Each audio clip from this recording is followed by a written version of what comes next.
7:15, a look at the roadways. Southbound I-5 starting to slow down now at the I-80 interchange. Westbound 80 slowing down to a crawl at Reed Avenue, headed for the Yolo Causeway. And coming out of Roseville, things starting to slow down now at Greenback Lane, westbound 80. Traffic brought to you by Zero Res Sacramento. Lots of foot traffic in your home. Go to ZeroResSacramento.com for a longer lasting clean. Now to the phone. Here is Dan in Sonoma. You know what, Dan? I forgot to play your theme song. I'm going to play your theme song now. You mean in honor of Cinco de Mayo? Okay. Yeah, I'll go with that. I forgot. Most people did. Now all I need is an actual lowrider. I look like a white man sitting in my Dodge Ram pickup truck. Well, we need to do something. We're going to get you a 62 Chevy. Oh boy, and then I have to have little mustache and the checkered shirt and so forth. I'm the worst Mexican for a reason. It's awful. I mean, we had 2 bad weekend days in a row regarding themes. Yesterday was Cinco de Mayo, a day that nobody cares about other than Americans, so it's an excuse to drink. It's an excuse to go out and act stupid, yeah. Exactly. Mexicans could care less about that day, and of course, Star Wars Day, May the 4th, and I'm like, oh, shut up. I'm just done. May the 4th be with you, yes. Yeah, idiot. Nothing but idiots this weekend. Anyway, speaking of weekends, it's Monday. It's a Chicago shooting report. Boy, it was a busy weekend in Chicago, I'm sorry to say. 31 shot, 6 dead. This report is sponsored by Columbia University, which has caved to its terrorist sympathizers and canceled graduations for hundreds of hardworking students. Shefik, that's her name, who's the alleged president of that university, needs to be physically dragged before Congress and grilled publicly. The parents that are paying quite a bit of money to send their kids to that so-called university, if they keep them in, they're idiots. They're absolute idiots, and there's no reason to feel sorry for them. No, there's not. What a mess. Yeah. And it's the only reason, by the way, all the physical force was used in these universities over the weekend is because not that the Biden administration disagrees with these terrorist sympathizers.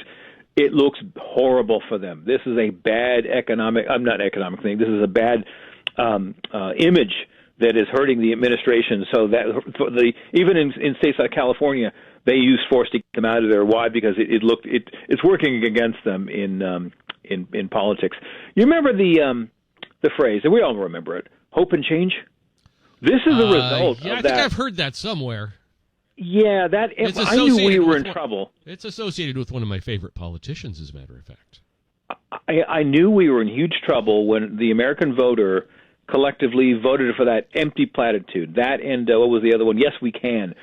This is the result of what happens when you have the third term of Obama-Biden. I really hate it when people just fall for this change thing. No one says what the change is going to be. They just, change, yeah.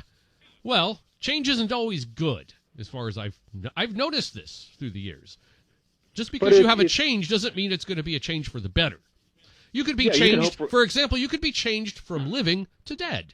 That's not a good change. Well, that's what a lot of people went through. And I argued with idiots, people I knew who fell for this hook, line, and sinker. And I said, explain to me what this means. And they couldn't. Again, but we live in a blind society. And now, I mean, you get away with, the administration is getting away with people that are just clueless. I learned something I hadn't learned before regarding one of the key people in Biden circles, Jared Bernstein, the Bernstein Bear. He is Biden's senior economic advisor. And I just realized found out yesterday, he has absolutely no background in economics on any level. He has a background in music, and maybe psychology is. But there's no expertise, but yet he is the top advisor. And what bothers me the most is why the media doesn't pound on this guy when he is lying through his teeth about how bad the economy was, especially Fox News. He's just a snake, and he's good at manipulation. But regarding his background and why the economy is so bad, There's an open target that people like Fox News and others should at least fire into. They don't. So again, a huge disappointment to Fox. But Jared Bernstein has no business sitting on that economic council because he has no economic background. Well, you know, some people have. It doesn't take a lot of brains or education to have decent economic savvy, to know what to do with money, to know how money works. I mean, people of my parents' generation seem to be really smart with money, whether or not they had an education. True. Let me leave you on this real quick. It's like those people, the lefties choose to be stupid. Yes, because it's easy for them. Let me leave you on this. Dan from Elk Grove may have a point. I went through Berkeley yesterday. I had some place to go, and there was this huge Robert Kennedy banner. So that he may be onto something, that there's such an influence with Kennedy because Biden's screwing up so badly. California, as crazy as it sounds, may be in play. Yeah, it should be. It should be. I hope you're right, Dan. I hope I'm right, too. But again, credit to Dan from Elk Grove. Well, of course. All right, let's see. 7:21, that's all I got. Okay, bud. We'll talk to you tomorrow. Talk to you later.